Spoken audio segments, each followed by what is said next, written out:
Have you ever wondered what really separates the good from the truly elite? It's not just about talent. It's not just practice. It's a mental state, a conscious choice to enter a zone where everything else in the world just disappears. Today, we're going to break down the art of locking in.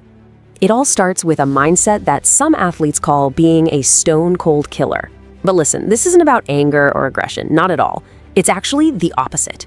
It's about stripping away every single emotion to get to this pure, unwavering focus. And that focus is so intense, it's like you're putting up a giant mental sign that just says, "Don't talk to me." You're not trying to be rude, you're just protecting this sacred space in your head that absolutely cannot be broken. And what does all this lead to? Pure tunnel vision. Your entire focus narrows down to a single point. Distractions, they don't just fade away, they literally cease to exist. There is only the goal, nothing else. Okay, so how in the world do you actually get to this state? Well, the key thing to get here is that this isn't some kind of magic. It's a skill. It's all about learning how to consciously flip a switch in your mind to enter that zone whenever you need to, on command. And a major technique for this is creating what's called an alter ego. Seriously, think of it like an actor getting into character. You're building this on-demand version of yourself, a persona designed for peak performance that lets you instantly switch your mindset. And you can see how a simple physical trigger can be the thing that flips that switch. For someone like Kobe Bryant, it was inspired by the movie Gladiator. Just like Maximus picking up the dirt before a battle, that small ritual was his signal to himself that it was go time. That cage he's talking about? That's the mental fortress you build for that alter ego. The second you step inside, the normal rules are gone. The focus is total. You become that persona, and everything else just melts away. But here's the thing.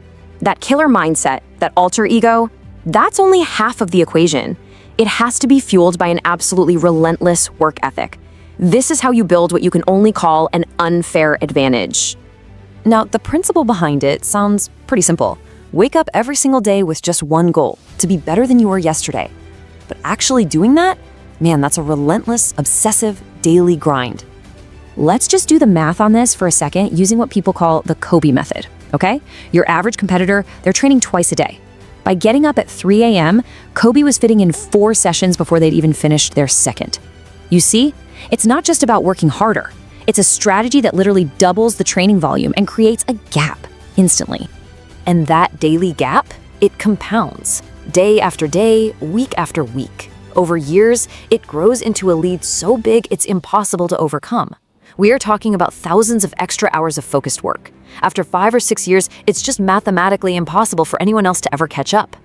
So when you boil it all down, this incredible edge is built on a few core things. The sheer intensity of the work, that unbreakable focus, a deep commitment, and of course, the mental preparation that holds it all together. And that brings us to the mental game, because all that physical work, that just creates potential. It's your mind that actually unlocks it. The win has to be secured in your head long before you ever step onto the court or into the arena. And you know, it's funny. A lot of times, the most powerful mental tools are actually the simplest ones. It reminds me of that Da Vinci quote, "Simplicity is the ultimate sophistication." Take visualization. Sounds basic, right? But mastering it is a deeply sophisticated skill. So the practice starts with just seeing success, visualizing that perfect winning shot. But then it goes deeper. You have to rehearse every possible scenario, especially the tough ones. Okay, what if we're down by 2? What if we're down by 3? The idea is if you live these moments over and over in your mind, you're basically programming your body to know exactly what to do when it happens, for real. And that level of mental practice is what separates just wishing for something from truly believing in it. See, wishing is passive. You do things halfway. Believing means you're willing to do absolutely everything it takes to get to the top of that mountain. When a young Novak Djokovic said he was going to beat the giants of tennis, that wasn't just talk. It was a statement of belief, and it was backed by an insane amount of preparation. But to really push yourself to your absolute limits, you need a target. You need an opponent. And as we're about to see, that opponent comes in 2 forms: the enemy you have inside and the enemy you choose to go after. The first battle is always internal. It's you against you, conquering your own fear, your own self-doubt. But here's the fascinating part. Once you get a handle on that, The truly great competitors, they go out and find an external enemy. They pick a rival that forces them to level up, to unlock a whole new gear they didn't even know they had. And the ultimate goal here, it isn't just to beat that person.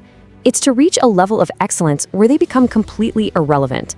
The idea is to cast a shadow so big that the competition just disappears from sight.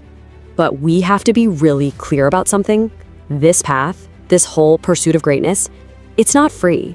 It comes at a cost, and that cost is incredibly steep. You pay that price every single day. It's waking up early while your friends are still asleep. It's those brutal training sessions while other people are relaxing. It's a life that gets so dialed in on one all-consuming goal that there's just no room for anything else. And this is a fundamental thing that so many people misunderstand. They see the glory, right? But they just don't get the cost. The level of sacrifice it actually takes to be truly great is almost always underestimated. It is, by its very nature, a lonely and really, really hard road. So that leaves us with the only question that really matters. It's not, do you want to be great? I mean, come on, everybody wants that. The real question is, what are you truly willing to sacrifice to get there?